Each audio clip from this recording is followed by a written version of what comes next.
Good morning and welcome to day 17. Today I have finishing the interior, installing the fuel pump. More work on that. Work on those. Get that happening.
Alrighty then, that's the interior nipped up, so it hasn't turned out too bad. That does look good.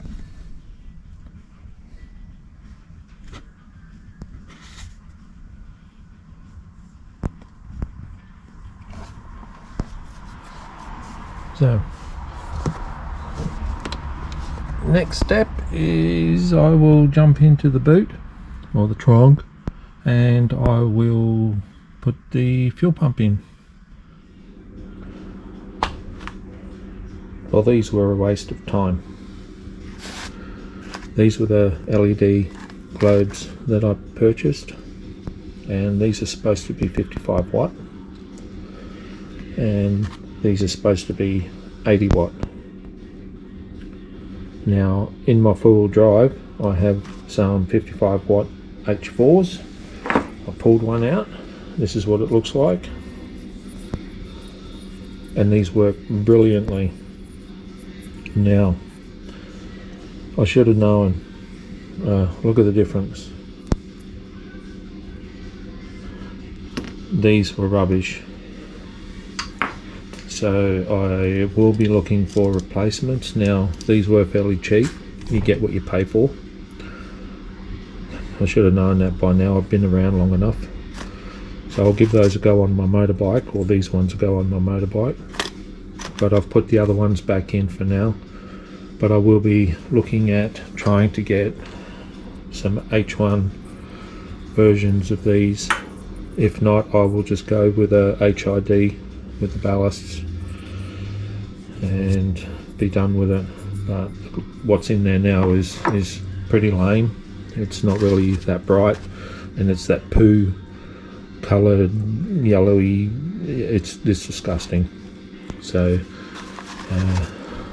I'm going to cut to a scene where I'll show you what these look like and the strength and whatnot, and you'll see exactly what I'm talking about. But if you do go on eBay or wherever and you see headlights or headlight globes that are like this and not like that, don't buy them. They're a waste of time and money. And here you go, that's what I was talking about. That is what they sold me. That is the original xenon globe. Now if you have a look over here, have a look how much shadow that is actually casting. Okay, here's a good indicator, right? And look how bright that is on my hand. I can actually feel the heat here, right? You compare that to what these dickheads sold me, and look, you can't even see a bugger all of a shadow. Look, that is a good example of low intensity. That's why when these were on and on high beam, there was no projection of that light onto the ground ahead of me or even onto the surround. But look at it. There's bugger all shadow there. And look at what it's doing on my hand. Alright, compare that. Same distance away, say an elbow's width away. Right. Compare that to this. And look how bright that is. Elbow's width. Look. And still look, shadow. Look at that. Here's another thing. Watch this. Look. That is top-notch quality. This happened when I tried to take the spade terminal off. Look.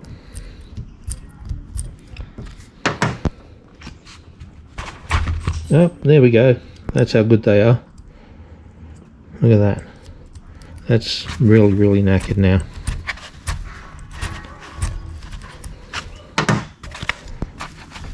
Oh, that one's okay.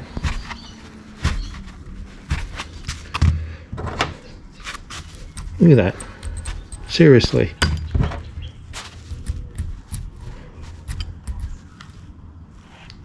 All they had to do was just punch in here and here, and that wouldn't have happened. That is the crap I'm talking about. This is just rubbish. It's crap. One of the things that came last weekend that I didn't have time to get around to was a 465 Walbro. So I'm going to endeavour to get that in this weekend,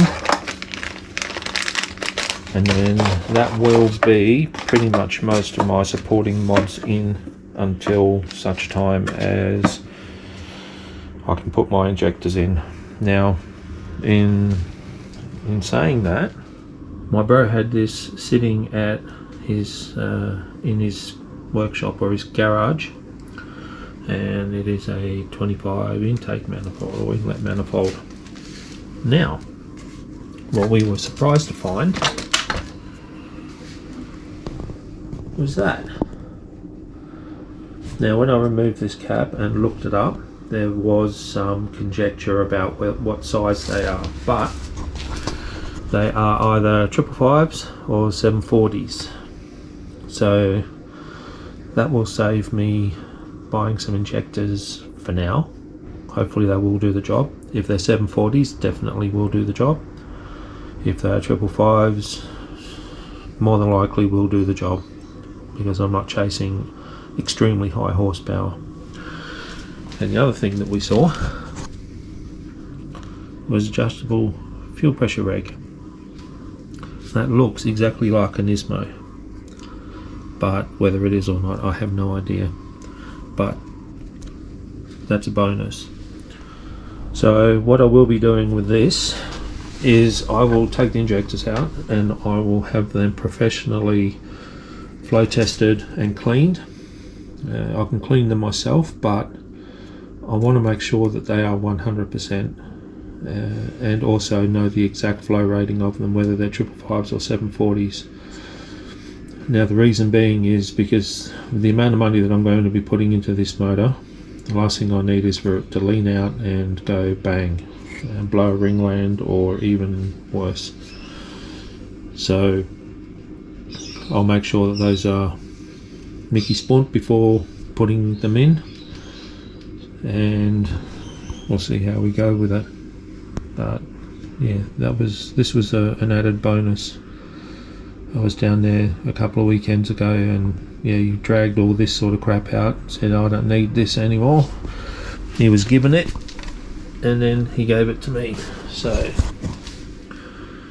awesome. So once this is in and the injectors are sorted out, I will have the supporting mods in place to then be able to turn the wick up a little bit more, up to around about 400 horsepower. Now I don't want to go too far over that because they're stock internals, but I'm still tossing up whether or not to go for the 2.9 litre stroker for the 25, or just get some forged pistons and rods, and also do the studs and head and yada. I'm still not 100% sure yet, but at least I'll have those mods in place to be able to turn her up to around about 400. And I mean, that's going to be fun, but it all depends on whether my daughter wants to go more or not. So if she wants to go more, there's probably going to be about another 10 grand's worth of work on the engine, and we'll see how we go. There's a little piece of advice here. Right before you're about to pull the fuel pump out, just make sure you ground yourself to some part of the vehicle. Now the reason is because if you have any static build up on you and you go to grab something while there's fumes there coming out of the fuel tank, the static that jumps between you and the body could actually start a fire. Very, very small chance of it happening, but that's usually what happens at service stations when people fuel up. They will pull the trigger, keep it on, and then they'll hop in and out of their car several times, and during that point they actually create a static charge on themselves. And then when they go to grab the fuel pump to pull it out, then that little bit of static that jumps between the finger or the hand and the fuel nozzle, I should say, will actually ignite the fumes and create a fire. And that's where the majority of those fires come from at service stations. So all you've got to do is just put your hand down, make sure you ground it off, and then go for it.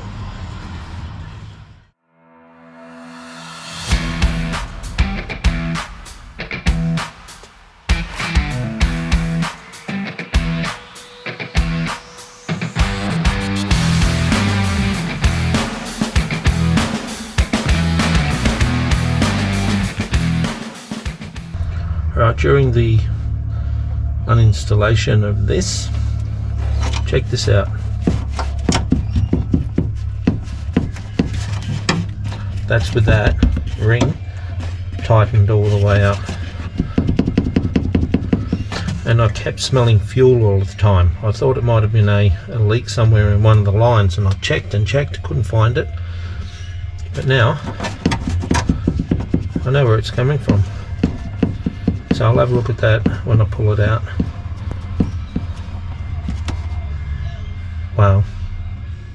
Wow. Check this abortion out.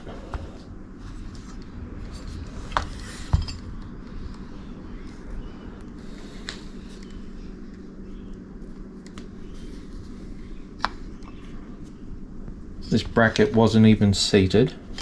It was just flopping around inside the fuel tank. Wow. This guy was an absolute dickhead.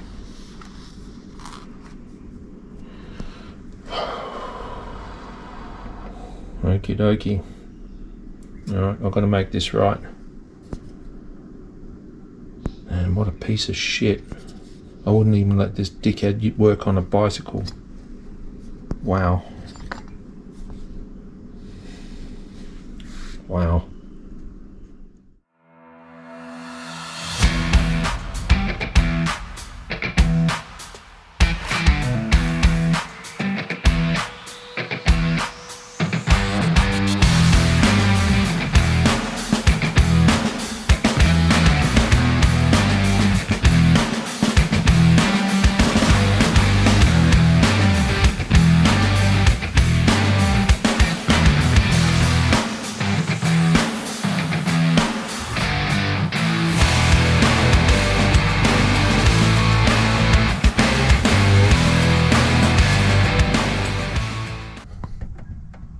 Okay, that's in.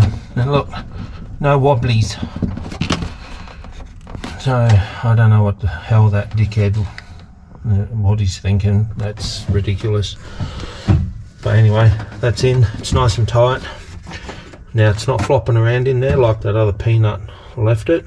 There's actually two little prongs that need to mate in, and that's a pain in the ass to get in, but you persevere, you get it. And he obviously didn't. He just smashed it down there and then did a half-assed attempt of putting this on. But it's in, it's solid. Time to button it up. Funny thing, this bracket just rocked up. Maybe for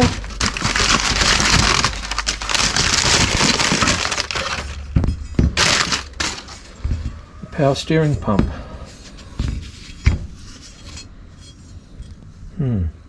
Alright.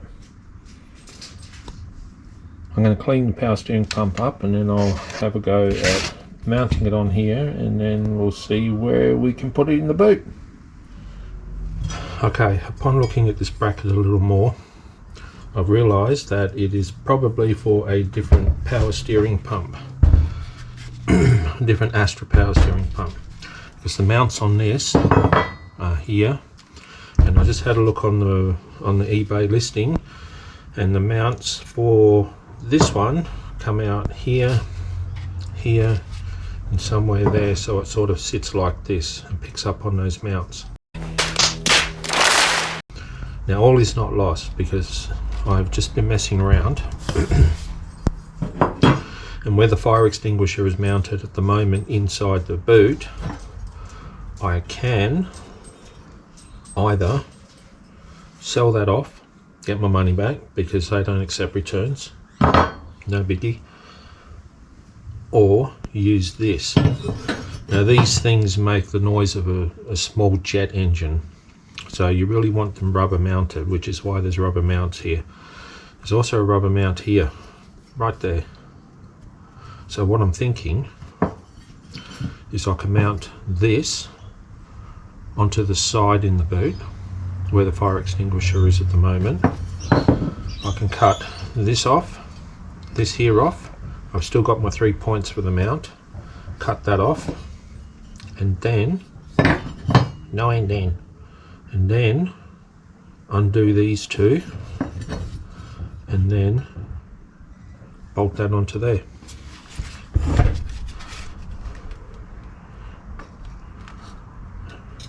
I'm thinking that'll work. The other thing I thought of is do the same around here. Cut that off. Cut this tab, cut that tab, cut that there. And then, again, weld this into here, like that. And then use that to mount against the side of the vehicle. The only thing is that you've only just got these 3 rubber points there for the vibration and the noise, whereas this one adds just that little bit extra. So what I'll do first, rather than chop this out, is I'll try that first, see how that goes. If it looks like it's okay and there's not too much flex in this rubber here, which I'm hoping there's not, and if that works, I'll stick with that. See how that goes. So, time to chop.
here we go, that'll work. I need to get some decent bolts and nuts, and then I'll be able to pull that down nice and tight. It's a little bit wonky at the moment because I've just put something in there for now. I don't have the right hardware, but that's a good mounting point. There's two. Let's see if I can get it. Alright, you see those two red plugs there? That's the in and out for the pump. So they will be coming out and around there, and then when they're in, that'll help also make this a little bit tighter in here once I clamp them down.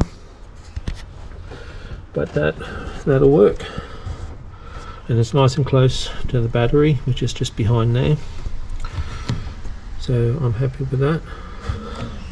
As you can see, the rubber mount just didn't work. There was too much flex in it, and rather than mess around trying to get it to work,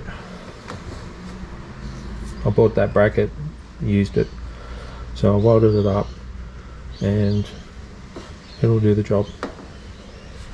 I'm happy with that. Well, that's it for today. I've run out of time again. I didn't quite get everything done that I wanted to do, but I got a fair bit done, so I'm happy with my progress. So next week, like I said, it's going to be just a lot of body work, trying to get that body kit on, the rear spoiler, and save some money so I can get a turbo and ECU so we can turn this thing up a little bit. So until then, that's day 17 done, and I will see you on day 18. Stay safe.